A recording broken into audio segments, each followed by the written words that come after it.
It's not even an apology. Let's hear. Let's see what he said. All right. I never thought I'd make a video like this, but I think there's an important conversation to be had, and I just want to be fully accountable, honest, and transparent with all of you guys.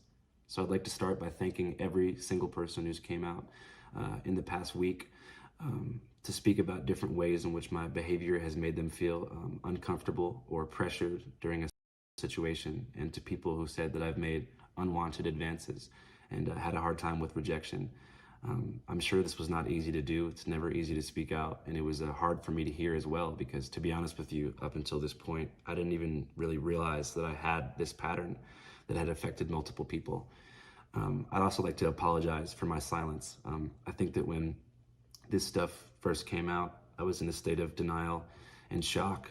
I was, just riding the high from my movie that just came out, and then within 48 hours, I was denounced by my closest collaborators, and my name was printed in 40 different news outlets next to the words conduct, and I just kind of spiraled into a mental health crisis. I'm okay now, but I don't really think this is about me. This is about the people that I've affected. So I just want to express my complete sympathy, respect, and support for anyone who I've done wrong by. And I really want to do better and be fully accountable for everything that I've done. So that being said, I want to make a few things clear. I've always taken no for an answer. As far as consent, I've never overstepped that line. But I think I want to have a more nuanced and important conversation about power dynamics, pressure, and coercion. Because, like I said, I think for a long time, I was behaving in a way that I actually thought was normal. I thought that, going home from the bar alone made you a loser. I thought that persistence was a form of flattery. And I thought that, if at first somebody was reluctant, they're playing hard to get, just try harder. And if you think someone's feeling you, make a physical advance and see if they go with it. And I think that, especially I realized when so many young people, especially young men, rushed to defend me when this stuff first started coming out, that this type of sex pest behavior is normalized. And a lot of people think this stuff is normal when I don't think that it is. And I think that I want to be fully responsible for not having a fluid. This part is actually, people are saying that he's not like taking accountability. I understand where you're coming from with that, but I do think that this part is actually constructive, considering that he also recognizes his behavior was sex pest behavior, and he's saying that he personally did not understand that he was doing something that is incorrect. Now, you might not take that, and that is understandable, but that doesn't change the reality here. And what he is saying here is objectively true, and I think that it's important for him to say that. I don't know why he did not. I mean, he mentioned the victims immediately and said, "Thank you for coming out and speaking out about this."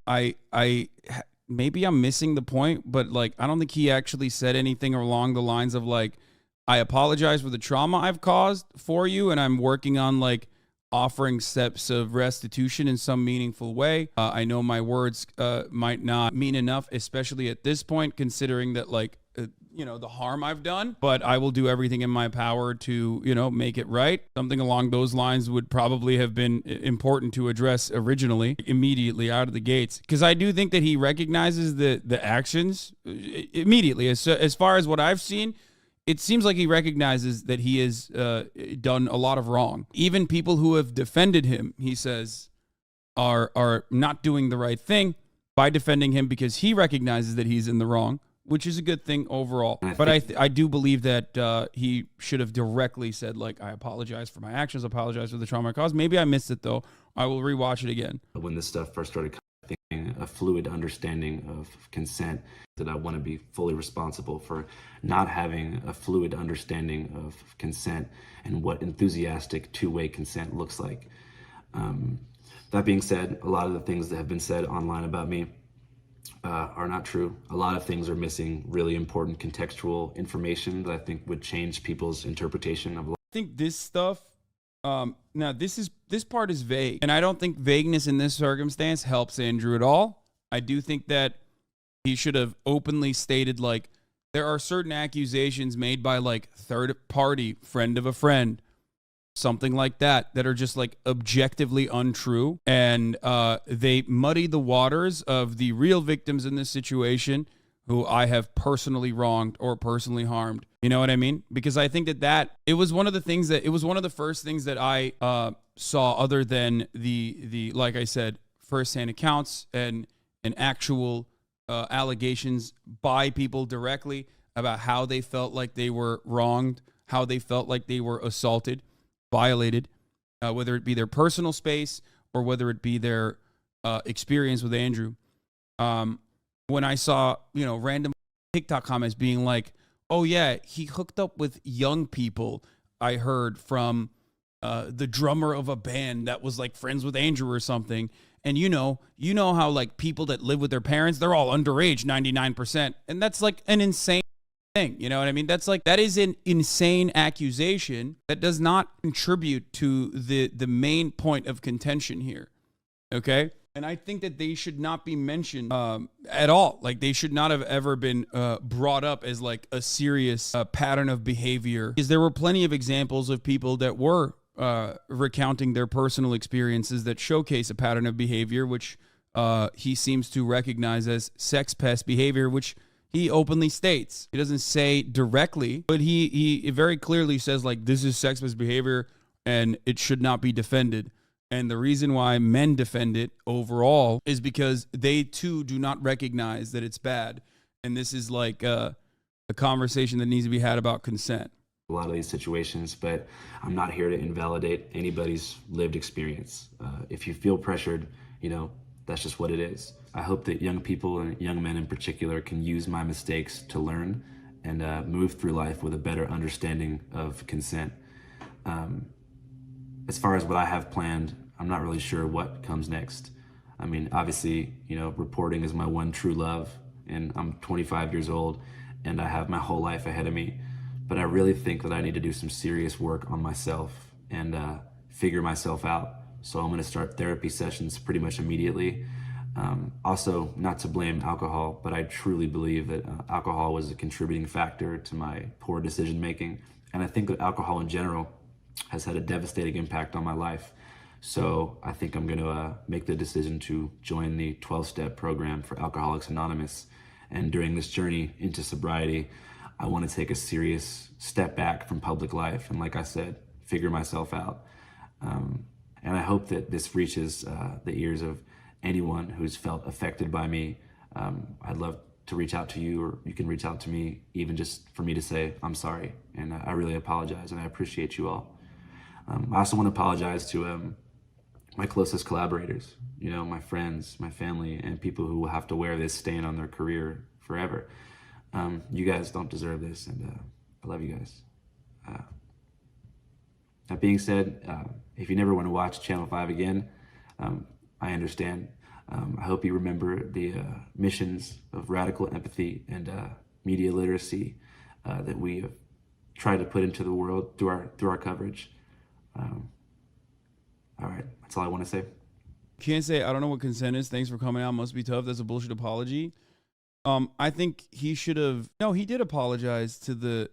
He did apologize to the girls. He didn't just apologize to his homies, but other girls. But I think the fact that a lot of people are still having a hard time with that is because he did not make that. He did not communicate that clearly. I think that should have been in the first part of it. Like that literally should have been the first part of it. This conversation just started off at that point. It's good that he doesn't blame the alcohol, but I think it could have been better left that part out. Yeah, I think it also partially plays into him saying that like he wants to become a better person, and that's another aspect. That's another aspect of like him taking accountability. That's another aspect of him taking accountability, and also saying that he needs to become a better person. A lot of people will say, this is not good ultimately, and it's true because his actions are still. His actions are still the main point of the main problem, and enough time has not passed since people learned about what he had done, despite the fact that he was an otherwise beloved figure leading up to that moment, which is why people are not going to read this with any kind of charitability, because like he doesn't have he he hasn't done anything. He hasn't done anything to show people that he's different. You know what I mean? People are still learning about the consequences of his actions, his harmful actions. You think people like Andrew should be accepted back into society if they rehabilitate them?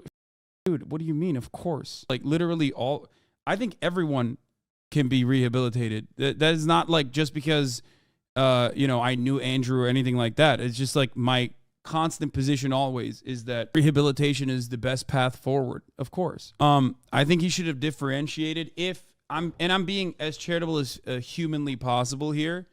I think one thing he should have talked about, definitely talked about was like not left it vague here when he's talking about like, oh, well, there's a lot of stuff about me that like if you heard context, it would be different.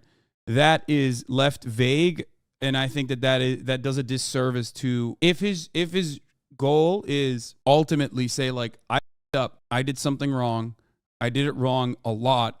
Here are the reasons for why I did it. Not that it matters. What matters is like the victims. What matters is the trauma.